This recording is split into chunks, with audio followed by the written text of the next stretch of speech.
এবার ধর্মতলায় ভিক্টোরিয়া হাউসের সামনে তৃণমূলের 21শে জুলাইয়ের সমাবেশ হচ্ছে না। অনুমতি দিল না পুলিশ, না কালীঘাট তৃণমূল, না ঋতব্রত তৃণমূল, কাউকেই অনুমতি দিল না প্রশাসন। ওখানে কাউকে পারমিশন দেওয়ার এখন প্রশ্ন নেই, কোনো লোককেই নেই।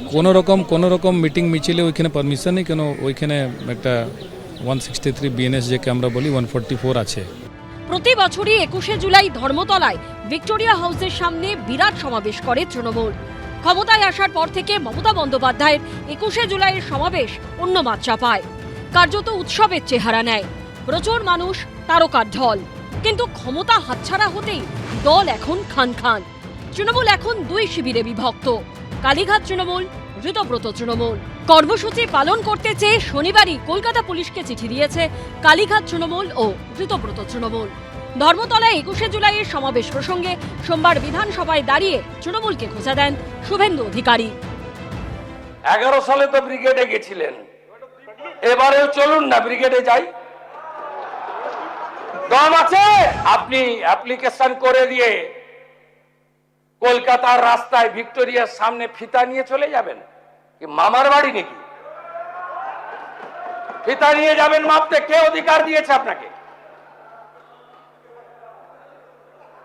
কে অধিকার দিয়েছে? পারমিশন প্রেয়ার করবেন, কোথায় দেব বলে দেব। এই আবহেই মঙ্গলবার 163 ধারা জারি থাকার কথা জানিয়ে 21শে জুলাইয়ের সমাবেশের অনুমতি দিল না পুলিশ। 21শে জুলাইয়ের এত ভয় কি? আপনাদের যদি কোনো একটা ছোট্ট মিটিংয়ে আটকানো হতো, আপনারা হাইকোর্ট গিয়ে ওটা নিয়ে আসতেন, মনে আছে? আপনারা আজকে সারা মধ্য কলকাতায় 31শে আগস্ট না কত, বোধহয় 2 মাস আপনারা ব্ল্যাঙ্কেট 144 ধারা অর্ডার নিয়ে এসছেন। কিসের ভয়? কেন তৃণমূলকে কেন অনুমতি দেয়নি সে সম্পর্কে মহামান্য আদালতই বলতে পারে। কি 21শে জুলাই তো সেদিনই শেষ হয়ে গিয়েছিল, যেদিন 21শে জুলাইয়ের গুলি চালনার যিনি অর্ডার দিয়েছিলেন সেই মনীশ গুপ্ত তৃণমূল কংগ্রেস থেকে নির্বাচনে প্রতিদ্বন্দ্বিতা করেন। তিনি মন্ত্রী হন, রাজ্যসভার সদস্য হন। সুতরাং 21শে জুলাইটা পরবর্তীকালে একটা রাজনৈতিক রূপচর্চার মঞ্চ হয়ে গিয়েছে। কুণাল ঘোষ, দোলা সেন সহ কালীঘাটপন্থী তৃণমূলের নেতা নেত্রীরা 21শে জুলাইয়ের অনুষ্ঠানের জন্য রবিবার রাস্তায় যে মাপজোক করেছেন, সেই ঘটনায় হেয়ার স্ট্রিট থানায় অভিযোগ দায়ের করা হয়েছে। এর প্রেক্ষিতে তাদের নোটিশ পাঠানো হয়েছে বলে জানিয়েছেন কলকাতার পুলিশ কমিশনার। হ্যাঁ, নোটিশ করা হচ্ছে। যত লোক ছিলেন ওইখানে, 7-8 জন ছিলেন ওইখানে, সবাইকে নোটিশ দেওয়া হবে। যে কোনো লোক যে কোনো জায়গায় এমনি রাস্তা মেজার করতে পারে। মমতা বন্দ্যোপাধ্যায়কে আমাদের প্রতিপক্ষরা সব ভয় পায়। একটা বাঁশ নিয়ে যায়নি।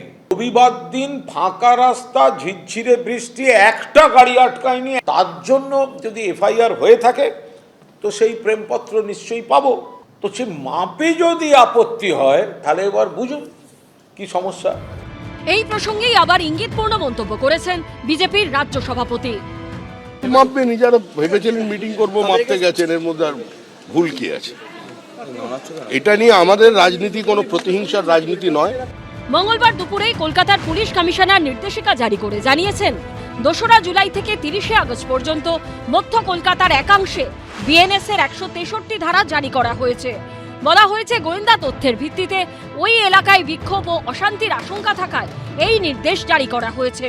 বউবাজার, হেয়ার স্ট্রিট এবং ট্রাফিক গার্ড সদর দপ্তরের অধীনে কেসি দাস মোড় থেকে ভিক্টোরিয়া হাউস পর্যন্ত এলাকায় 163 ধারা কার্যকর থাকবে। পার্থপ্রতিম ঘোষ, ময়ূর ঠাকুর চক্রবর্তী ও কৃষ্ণেন্দু অধিকারীর রিপোর্ট, এবিপি আনন্দ।